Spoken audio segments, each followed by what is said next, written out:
And we're back with Liz Gonzales and the list. That's right. So Kyrie Irving and LeBron are having this big battle between one another. So I wanted to get in on the subject. So in today's list, we're talking biggest beefs, and we're going to kick it off with the biggest NBA beef of all time, Kobe and Shaquille O'Neal. So the Lakers had it all, but they wouldn't have it all for too long because they just couldn't get along. Shaq wanted the offense centered on him. Kobe thought Shaq was lazy, so he gave the Lakers an ultimatum. And of course, the Lakers selected Kobe. They would go on to win 2 rings together, but I feel like either way, they deprived us of so many years of good basketball together. Well, I mean, yeah, it is a bummer because Shaq and Kobe were just unstoppable. I still remember that epic alley-oop.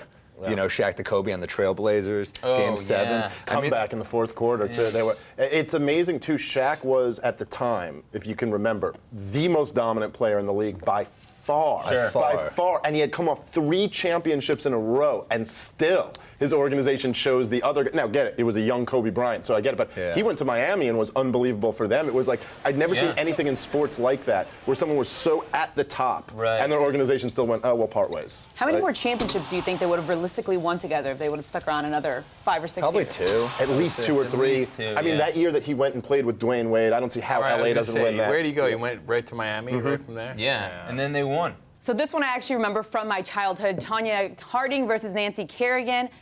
The girl from the wrong side of the tracks against the elegant princess. So Nancy Kerrigan goes to leave a practice, and this is just a few weeks before the Olympics. Somebody hits her in the knees and takes her out, and we would later find out that person was actually hired by Tonya Harding's ex-husband. Now, she says that she had absolutely nothing to do with it, but the skating world would completely disagree, and this kind of ended her career. But I think it was just a matter of miscommunication.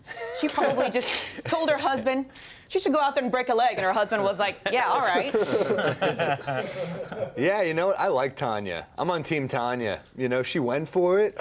And have you seen Tonya nowadays? She looks good. Get out of here. No way. It's tough, man. I don't know about But this is when figure skating was at its best, when it had a pro wrestling element, you know? Yeah, all right. When are you watching, when are you watching figure skating? Try to take a second and ask yourself an important philosophical question. Do you know what it takes to get me interested in female figure skating? And the answer is knee bashing, evidently. And then I'm in. Yeah. And then at If that you ain't point, cheating, you ain't trying. No, I think that's a good point, man. If there were more high crimes in curling, I'd watch every week.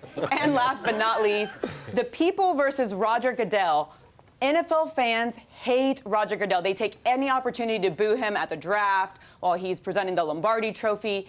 They think that, frankly, he doesn't care about the players at all, that he's not strong enough on domestic violence, that he's too strong on drug policies. And really, at the end of the day, the only thing we really know, we can sit here and discuss both of these terms, the only thing we really know is that Roger Goodell doesn't care if you don't like him, because at the end of the day, on Sunday, you're going to be watching, and he's still going to be making $34 million a year. I do like that he was hard on Tom Brady. So I'll give anyone who goes at Tom Brady hard, I'll give a little bit of credit to. No, it's not fair, okay? Tom Brady. That he's so great? Yes, he's great, and he cheats, and he's good looking. You shouldn't get all of those. If you have a great arm, you're supposed to look like Eli Manning. That's the way, that's the balance of the universe. He was the underdog, though. It wasn't like Tom Brady had this easy ride throughout high school and college and just breezed into the NFL. He had a really hard life. He was the underdog. His NFL trip is literally just like one of the best quarterbacks in the league getting hurt and being like, hey, do you want to try it once? Yeah, now, but he worked for it.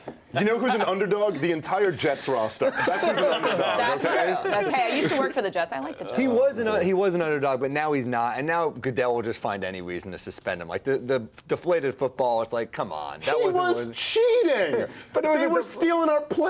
That was something. That was Belichick. But that was Belichick. But the whole ball thing, I mean, like, people don't talk. Aaron Rodgers likes his balls overinflated. Nobody cares about that. Can I not make a joke about that? Do I have to leave that on the table? I'm a professional comedian, and I can tell you I have to leave that on the table. Okay, fine, whatever.